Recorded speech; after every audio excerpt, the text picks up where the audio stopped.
What's up, guys? In this episode, we're going to be talking all about nutrition and how to make it work for you. It is extremely simple. Also, keep an eye out because there is a link down below to be able to download a free PDF that I wrote called Nutrition 101. In there, we go very simply over what I've spoken about in this episode so that you can see it physically in front of your face, maybe even while you're listening to this. Welcome to the R.Y.S.E Movement Podcast, a place where men just like you learn to raise your standards everywhere. So sit back, grab a pen and a pad, and let's get to work.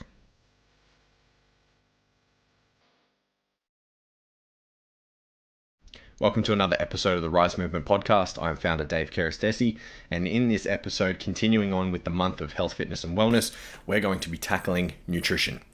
Today, I promise in 15 minutes or less, I'm going to give you a strategy and an understanding of nutrition that you can apply directly into your life right now without having to do a nutrition certification, and you can get straight into it. I promise you that.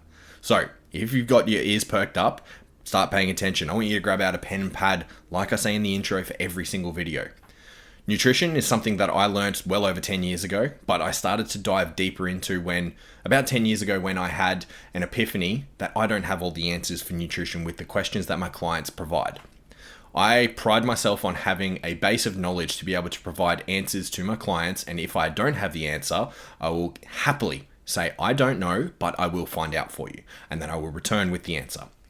Nutrition posed so many questions from all of my clients because it was so damn complicated.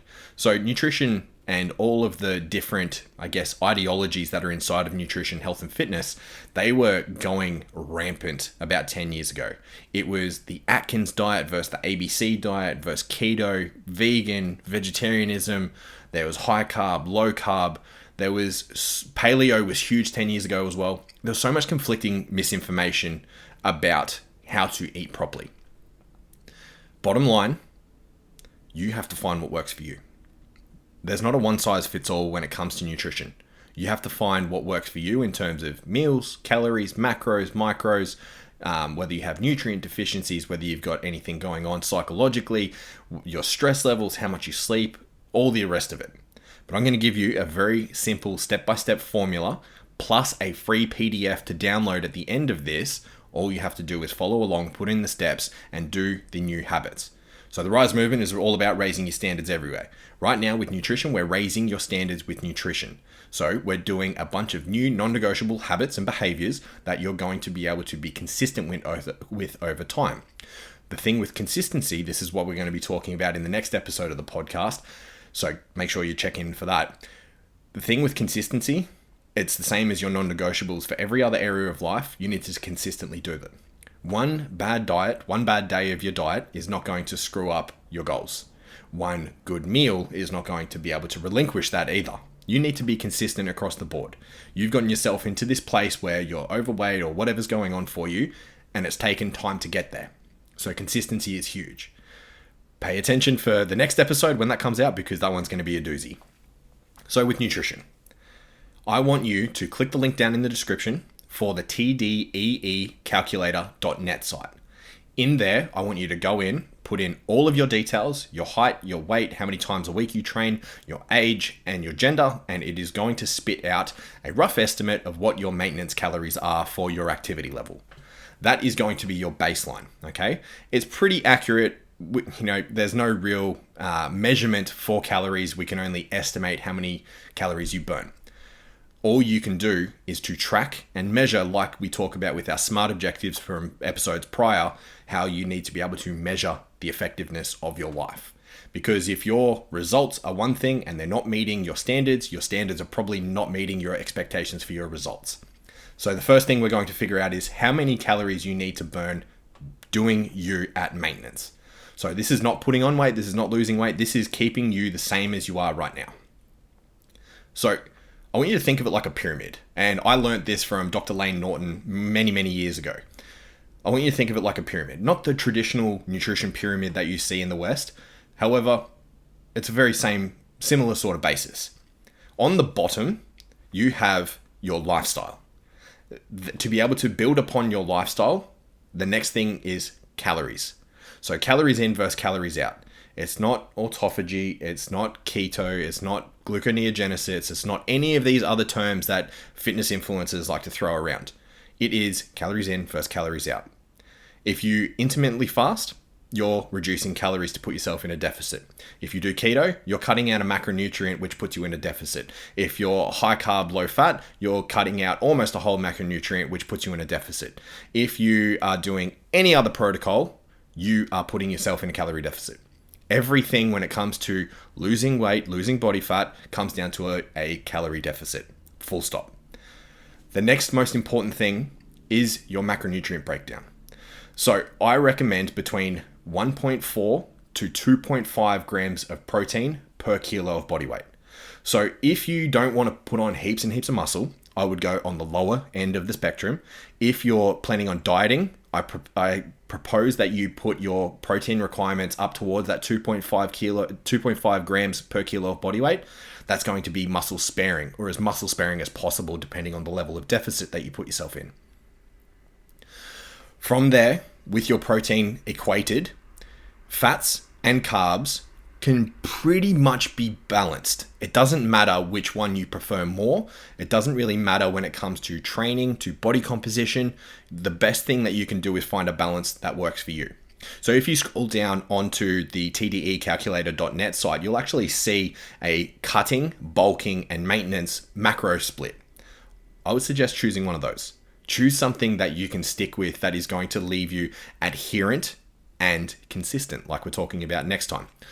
When it comes to the macro split, don't worry about if you get it wrong. Don't worry about it if you have, don't worry about it if you have one bad meal, you go over with your fats one day, under with your carbs, or vice versa. It doesn't really matter day to day. As long as you're consistent across week to week, month to month, you're going to get great results. So to put some validity to this, a little over a year ago, I was 123 kilograms.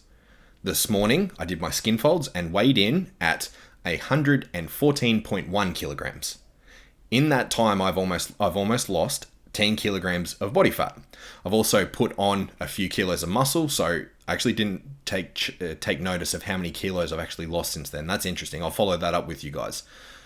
So in that time, I have tracked macros, I have tracked the food that I eat, the water that I drink. I've done everything the right way to be able to get these results.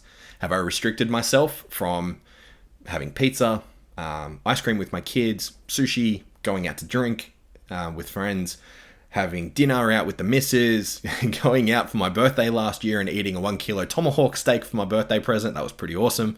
No, I have not gone without. And that's the thing that I'm going to tell you here.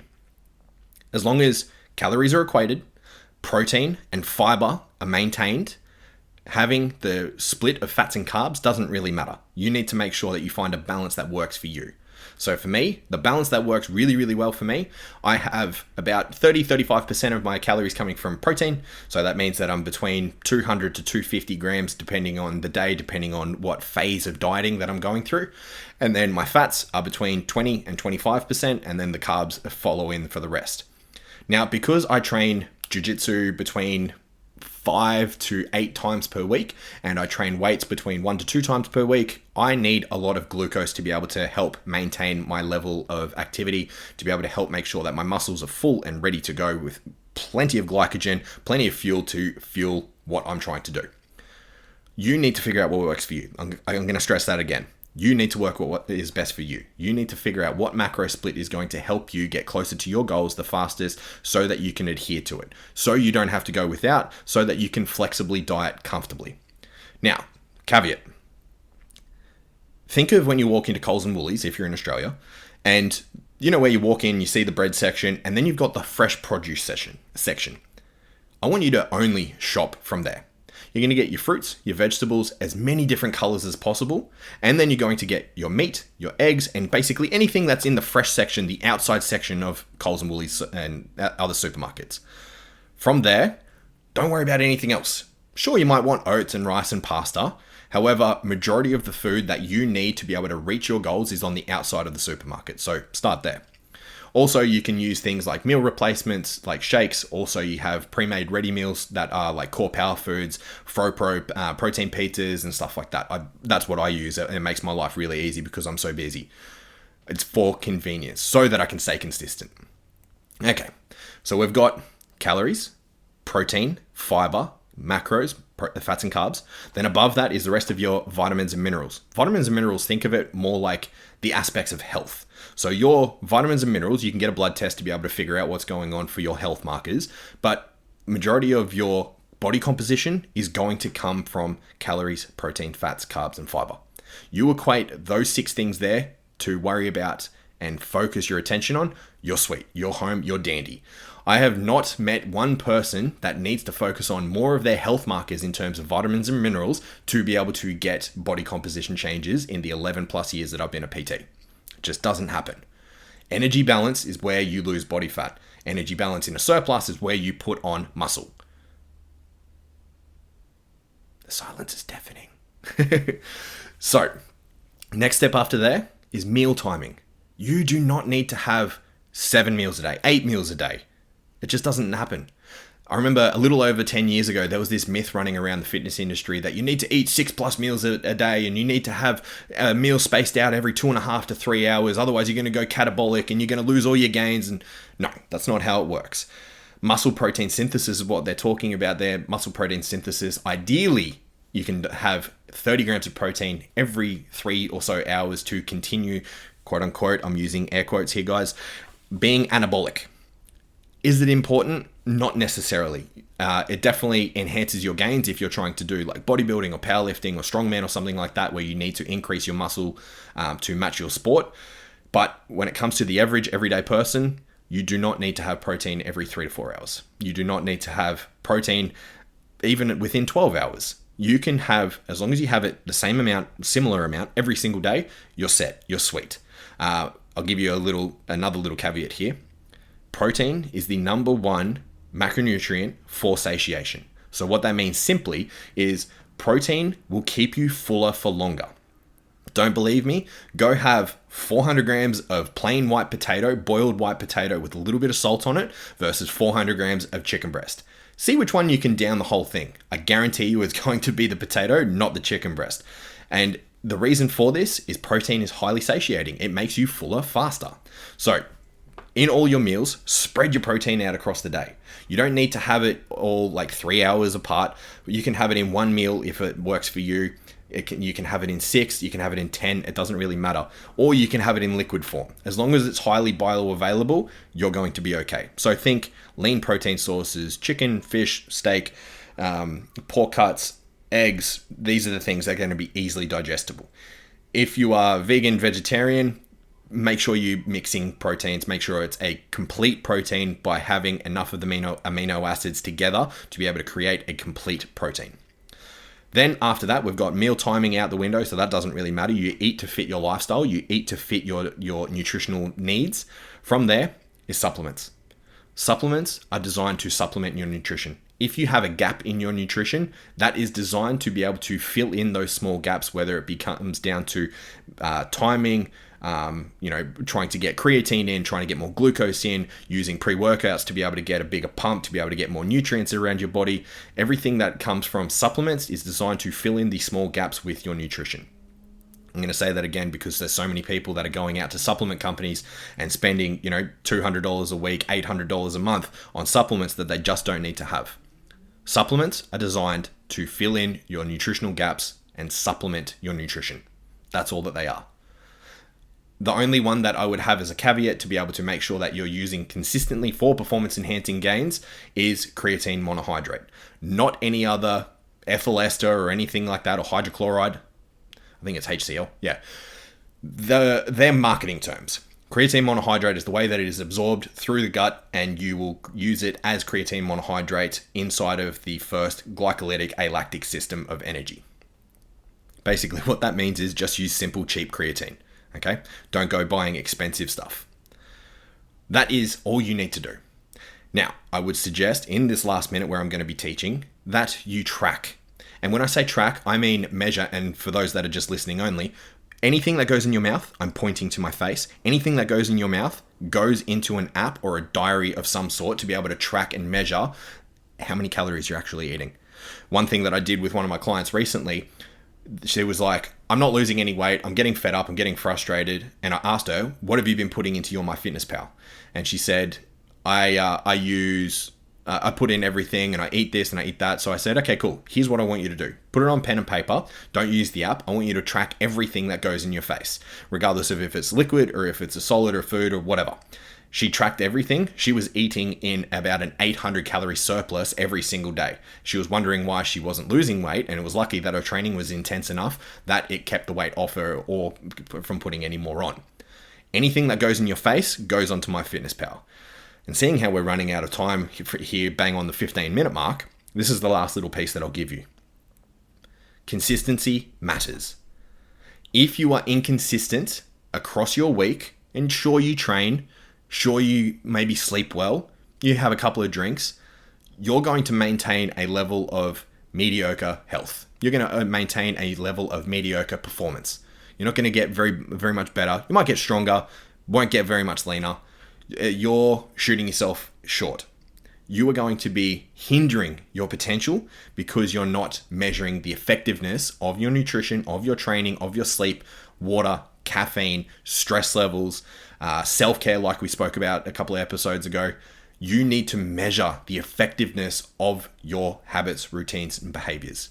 If you don't, you're leaving so much on the table and you are hindering your potential and your performance. So, next time we catch up, we're going to be talking all about consistency, because you've consistently been doing whatever you've been doing up to this point and you've been getting the same consistent results.